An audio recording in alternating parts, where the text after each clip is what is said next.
bagaimana penghitungan pajak untuk pekerja seni ataupun YouTuber ya, yang nanti akan dibagi menjadi dua kriteria. Yang pertama adalah yang mempunyai penghasilan bruto maksimal ataupun sampai dengan 4,8 miliar di dalam 1 tahun. Nah, kemudian yang kedua adalah pekerja seni yang mempunyai penghasilan bruto ya di atas 4,8 miliar di dalam 1 tahun. Kita bahas satu-satu. Yang pertama adalah untuk pekerja seni yang mempunyai penghasilan bruto di bawah 4,8 miliar dalam 1 tahun, maka tidak harus membuat pembukuan.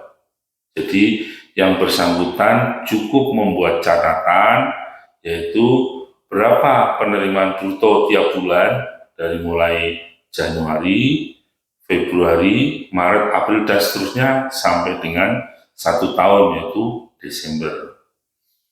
Nah, kemudian setelah ketemu angka berapa penghasilan bruto di dalam 1 tahun, misalnya 4 miliar ya, maka langkah selanjutnya adalah dihitung pajaknya dengan menggunakan norma penghitungan penghasilan neto, yaitu persentase tertentu dikalikan dengan penghasilan bruto itu untuk menghitung penghasilan neto ya. Jadi penghasilan neto dihitung dari penghasilan bruto selama 1 tahun dikalikan dengan norma penghasilan neto ya, dalam hal ini adalah sebesar 50%. Jadi kalau 4 miliar kali 50%, berarti penghasilan bersihnya atau penghasilan netonya adalah 2 miliar. Nah, setelah itu dikurangi dengan PTKP ya. PTKP itu tergantung dari status wajib pajak yang bersangkutan ya, apakah dia single, apakah dia sudah menikah, dan kemudian ada tanggungan maksimal adalah 3. Nah, jadi kembali saya ulangi bahwa penghasilan bruto ya tadi contohnya adalah 4 miliar dikalikan 50% berarti sama dengan penghasilan netonya sama dengan 2 miliar. Setelah itu dikalikan dengan tarif pajak ya, kemudian ketemulah penghasilan pajak penghasilan yang terutang. Nah, kemudian pajak penghasilan yang terutang itu adalah untuk 1 tahun, kemudian dikurangi dengan pajak-pajak yang sudah dipotong oleh pihak lain, misalnya oleh pihak penyelenggara, I.O., kemudian oleh TV misalnya ya, dan seterusnya. Nanti dikumpulkan selama setahun, nah kemudian dibandingkan antara pajak penghasilan yang terutang dikurangi dengan kredit pajak atau yang sudah dipotong ataupun juga yang sudah disetor sendiri. Sehingga nanti hasilnya di dalam SPT tahunan bisa lebih bayar, bisa kurang bayar. Nah, selanjutnya saya jelaskan tentang pekerja seni yang mempunyai penghasilan bruto di atas 4,8 ya. Penghasilan bruto yang pekerja seni yang mempunyai penghasilan atau penghasilan bruto di atas 4,8 miliar 1 tahun, maka harus membuat pembukuan. Jadi di dalam mengisi SPT dasarnya adalah rugi laba ya. Jadi nanti membuat neraca ya, daftar rata utang dan sebagainya. Membuat rugi laba berarti penghasilan brutonya berapa dikurangi dengan biaya-biaya selama 1 tahun ya. Nah, kemudian akan ketemu laba atau rugi ya. Jadi kalau menggunakan pembukuan bisa saja rugi ya. Tetapi kalau menggunakan perhitungan penghasilan norma penghitungan penghasilan neto tadi yang 50%, berarti asumsinya adalah dianggap selalu laba. Tapi kalau menggunakan pembukuan, menggunakan rugi laba, bisa rugi, bisa laba. Nah, katakanlah contoh tadi misalnya berapa penghasilan brutonya, misalnya 10 juta, 10 miliar, mohon maaf, 10 miliar, kemudian biaya-biaya dikeluarkan, misalnya biaya transportasi, kemudian biaya komunikasi, mungkin ada dia harus membayar misalnya iklan dan sebagainya, kemudian juga biaya-biaya yang lain, misalnya ada penyusutan, biaya untuk misalnya perawatan kecantikan dan sebagainya ya. Kemudian apalagi kira-kira. Nah, itu selama mungkin biaya untuk baju ya, untuk baju untuk tampil misalnya ya, kan beda ya. Nah, itu menjadi biaya yang boleh dikurangkan dari penghasilan bruto ya. Dari penghasilan bruto dikurangi biaya-biaya, maka akan ketemu laba atau rugi ya. Kalau misalnya ketemu laba, maka kemudian dikurangi dengan PTKP ya, penghasilan tidak kena pajak sesuai dengan statusnya, kemudian barulah dihitung pajaknya ya.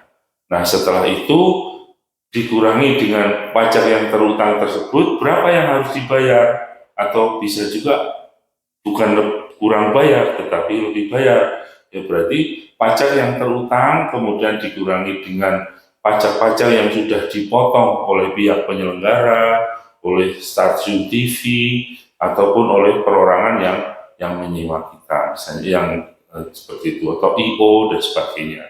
Nah, kemudian yang dibayar oleh kita tiap bulan juga ada. Nah, setelah itu akan ketemu angka apakah kurang bayar atau menjadi lebih bayar. Nah, sekarang bagaimana dalam proses pemeriksaan pajak ya?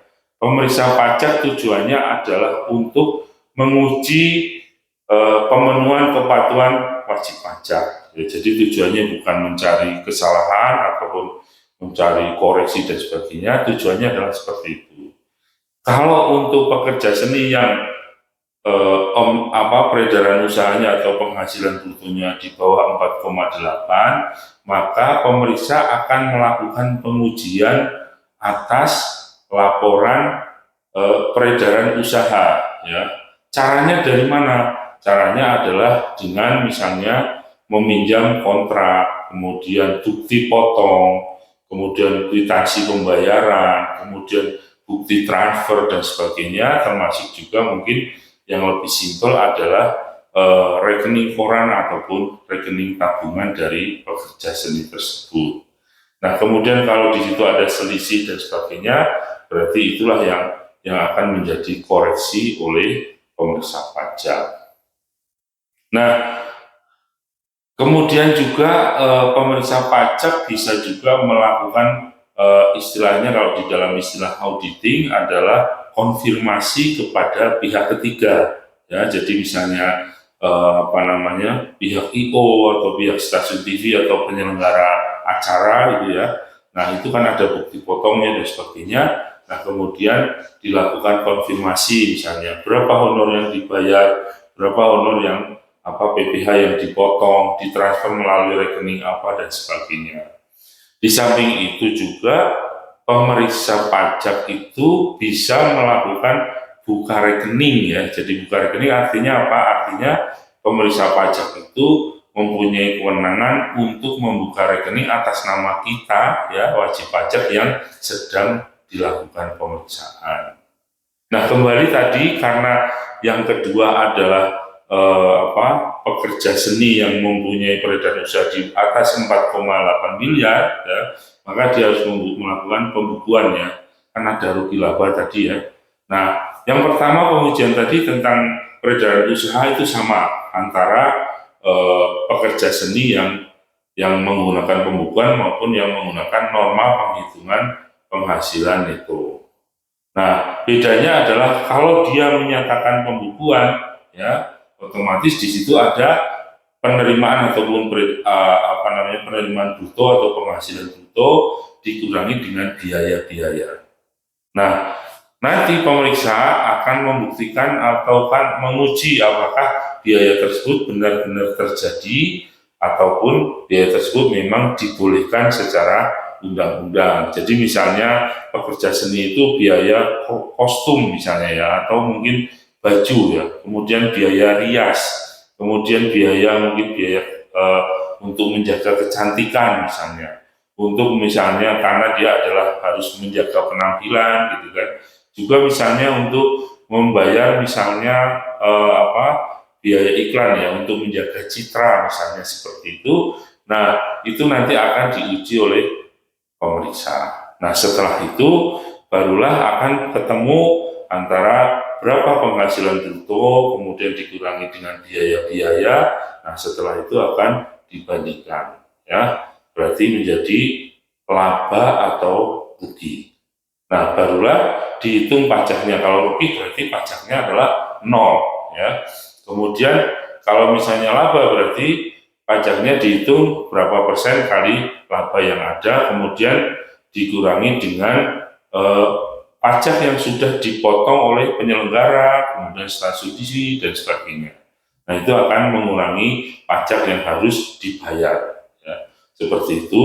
Nah, setelah selesai, maka pemeriksa akan mendiskusikan temuan-temuan yang ada. Misalnya begini, misalnya kita hanya melaporkan 10 miliar, sementara ada transfer misalnya di rekening kita, ya rekening orang kita atau tabungan kita, ada uang masuk sebesar misalnya 1 miliar misalnya. Nanti akan diklarifikasi apakah 1 miliar itu merupakan penghasilan atau honor, ya, atau 1 miliar itu adalah misalnya, oh saya habis menjual aset, menjual tanah, menjual gedung atau bangunan atau rumah, ya, atau juga 1 miliar itu misalnya adalah pinjaman dari bank, ya, maka itu bukan merupakan penghasilan. Jadi itu akan didiskusikan oleh pemeriksa pajak. Nah, setelah itu nanti temuan-temuannya akan dituangkan di dalam surat pemberitahuan hasil pemeriksaan, kemudian nanti akan ditanggapi oleh wajib pajak. Setelah itu akan dilakukan pembahasan dan berita acara serta ikhtisar pembahasan. Nah, setelah itu nanti dibuat laporan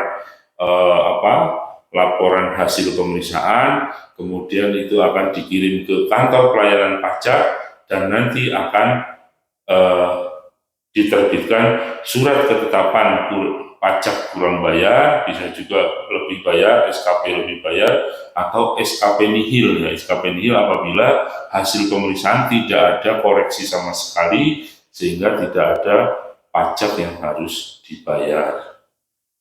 Nah, demikian kira-kira pembahasan singkat kita tentang pajak untuk pekerja seni maupun proses pemeriksaan pajak. Mari belajar pajak.